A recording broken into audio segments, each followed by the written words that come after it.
লক্ষ্মীপুরের রায়পুরে চোর আটককে কেন্দ্র করে পুলিশ ও স্থানীয় বাসিন্দাদের মধ্যে সংঘর্ষের ঘটনা ঘটেছে। এতে 4 পুলিশ সদস্য সহ উভয় পক্ষের 20 জন আহত হওয়ার খবর পাওয়া গেছে। এই ঘটনায় বিক্ষুব্ধ জনতা আগুন জ্বালিয়ে সড়ক অবরোধ করে। বৃহস্পতিবার মধ্যরাতে উপজেলার ভূঁইয়া রাস্তার মাথা এলাকায় এই ঘটনা ঘটে।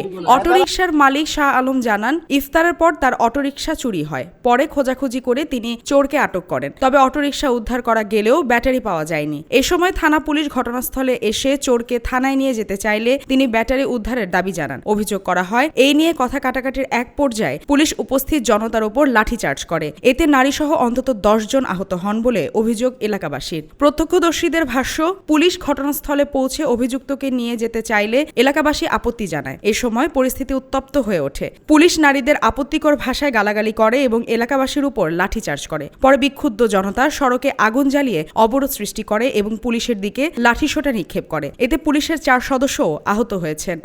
থানার দিকে নিয়ে গেলাম আর মাল ব্যাটারি দিব, তারপরে আমরা আসামি লই যাবেন এই কথা কইছি। আরে আমার ধরি কয়েকটা পাই দিছে হিয়ার গণ দোলাই মনে হয় 50টা লোকের দোলা মাইয়ালা পোলা পাইনি এলো পাতারি মারতে আছে।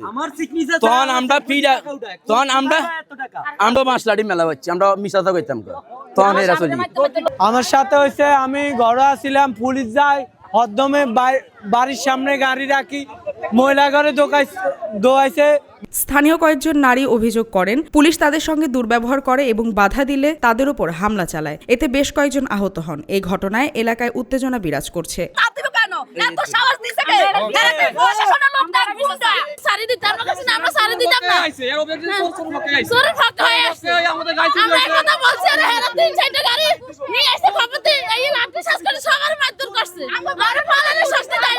এই বিষয়ে রায়পুর থানার ভারপ্রাপ্ত কর্মকর্তা মোহাম্মদ শাহিন মিয়া বলেন, চোরদের গ্রেফতার ও মব জাস্টিস বন্ধে পুলিশি তৎপরতার সময় পুলিশের ওপর অতর্কিত হামলা চালানো হয়। এতে 4 পুলিশ সদস্য আহত হয়ে বর্তমানে চিকিৎসাধীন রয়েছেন। গ্রেফতারকৃত 4 জন চোর পুলিশি হেফাজতে রয়েছে এবং ঘটনায় জড়িতদের বিরুদ্ধে আইনানুগ ব্যবস্থা প্রক্রিয়াধীন।